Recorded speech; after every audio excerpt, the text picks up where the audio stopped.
Ladies and gentlemen, there is a topic that has been so sensitive.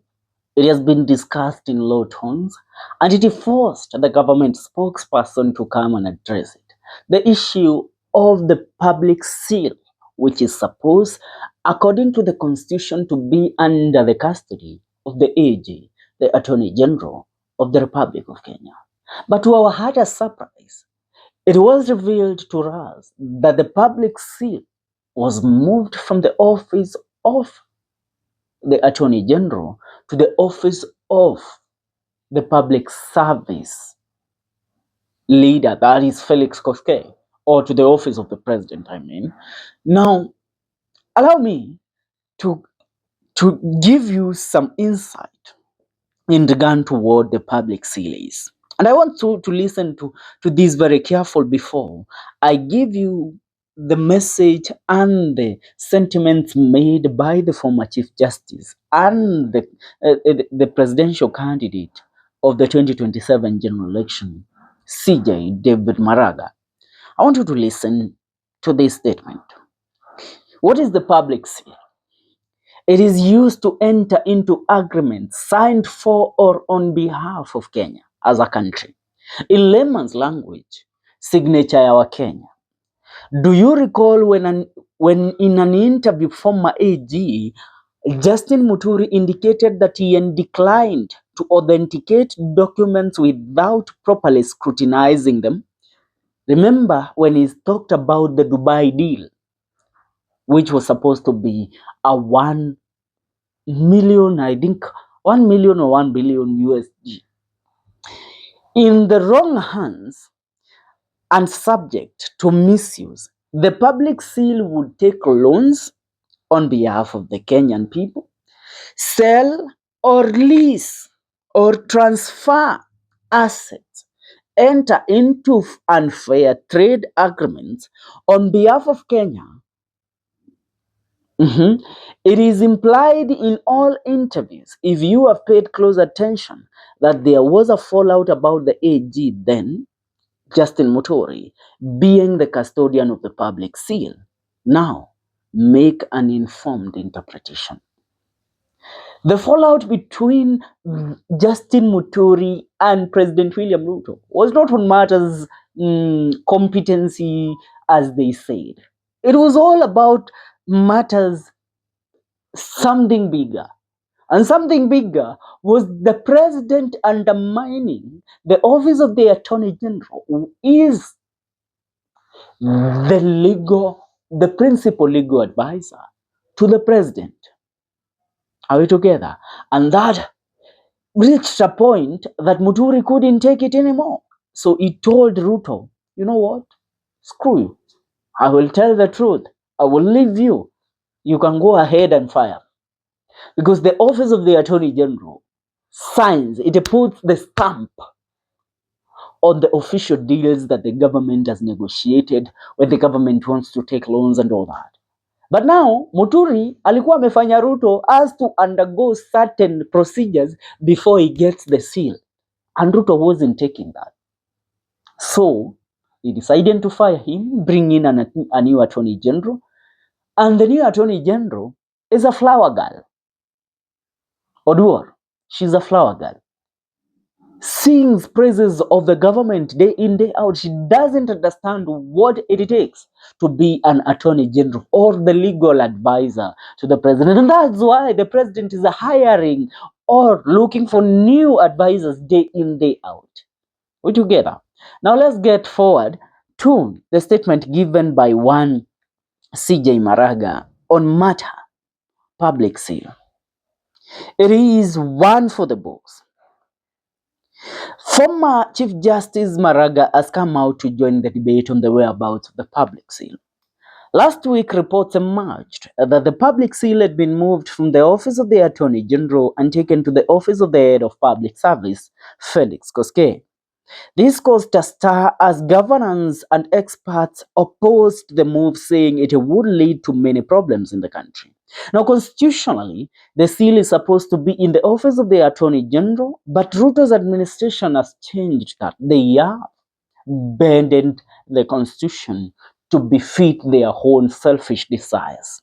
Maraga, speaking on Monday, said this move is very dangerous and it will enable corruption in government contracts to a level that might break this country. And I tell you, one member of parliament of Kiharu Didinyoro has been telling and trying to emphasize on some certain issue, and that is the issue of public debt.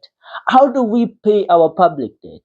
What amount of money have we paid in the public debt? How do we borrow money to substantiate our financial budget? Are we together? That is the message that Didi Nyoro is trying to pass to us. These people are borrowing loans which these loans have not been, the motion for borrowing the loans have not been tabled in parliament, discussed and passed through the right process. You wonder how these loans were signed. How did the Attorney General put the official seal on those loans that are being taken? It's because the Attorney General doesn't care. She gave away the seal. So the president can decide, Leo, I am going to UK to take a loan of $1 million US. I am going to the United States, to the IMF, kuchukua loan ya 100 billion Kenyan shillings. Are we together? Now, with the seal within the president's reach, he can easily sign contracts without having to consult anyone. These contracts include those that can be harmful to Kenyans. Experts have now called on the government to return the seal to where it belongs to protect Kenyans. Now, allow me to tell you, we had some certain debates last year, and the debate was about one thing: the Adani deals in the country. If it was not leaked to us that the Adani deals were there and they were happening, we wouldn't have known. The president would have signed on those deals and make them go through. He had already signed on them. It's only that we knew and we raised concerns. That is why he went ahead to cancel the deals. Are we together? How did the president officiate those deals? It's because he has the public seal at his reach. Currently, there is a gas depot that is being built in Mombasa. The contract of building the said gas depot was supposed to be given to the Kenya Ports Authority, KPA. But President William Ruto brought in a partner from Nigeria. He leased the said depot to the Nigerians, to the Nigerian firm or the Nigerian company for 30 years. Are we together? For how many years? 30 years. Was that passed by the Parliament of Kenya? Was that discussed in the Parliament of Kenya? No. And when we educate you on certain matters, you should understand we do this not because we want to scrutinize this government. It's because we love our republic. And allow me to get down to discussing some other issues. The Bombers of Kenya deal and contract, the rebranding of the Bombers of Kenya. It's an entity worth billions of money. Bombers of Kenya itself. We were told by Rigathi Gachagua that the Bombers of Kenya has been leased for so many years to a Turkish national who is a friend to President William Ruto. How did that motion be passed? Who signed on the government asset, Bombers of Kenya, being leased? Another thing that you don't know, there was an irrigation plan built by Mzee Mwai Kibaki, built by the government of Uhuru Ruto when it got in government from the year 2013. The Galana Kulalu irrigation scheme.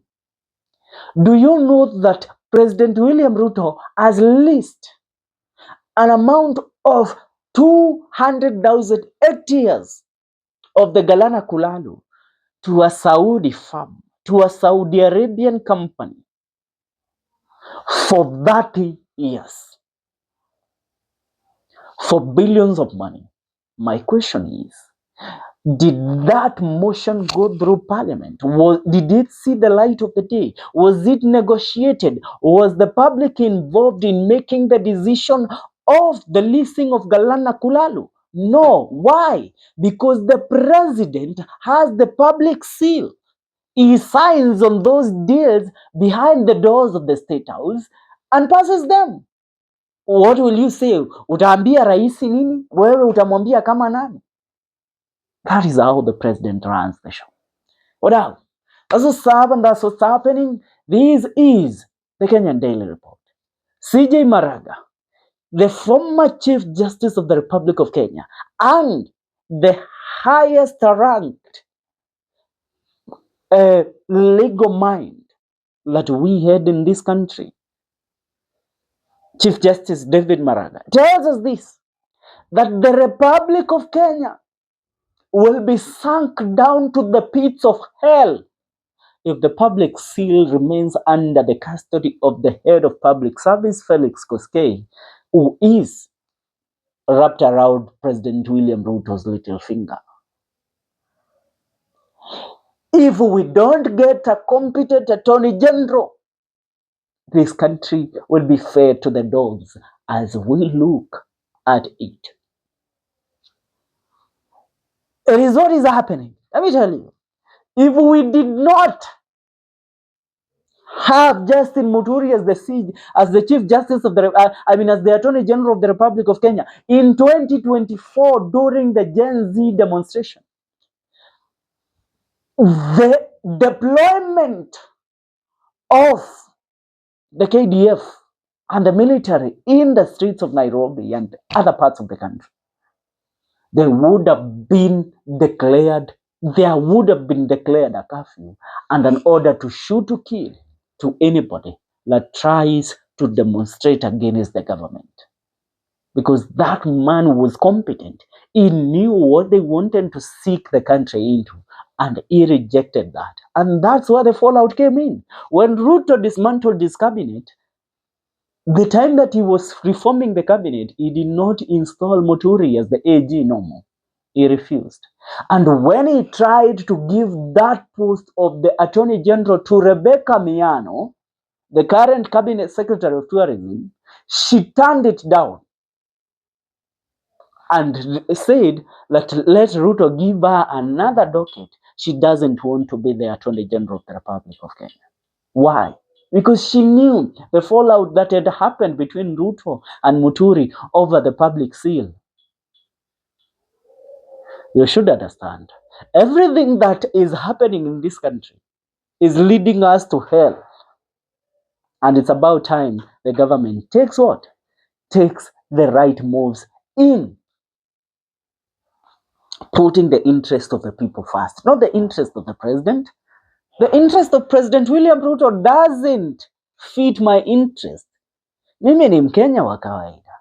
Mimi ni Mkenya mpambanaji. Yeye ni rais multi-trillionaire.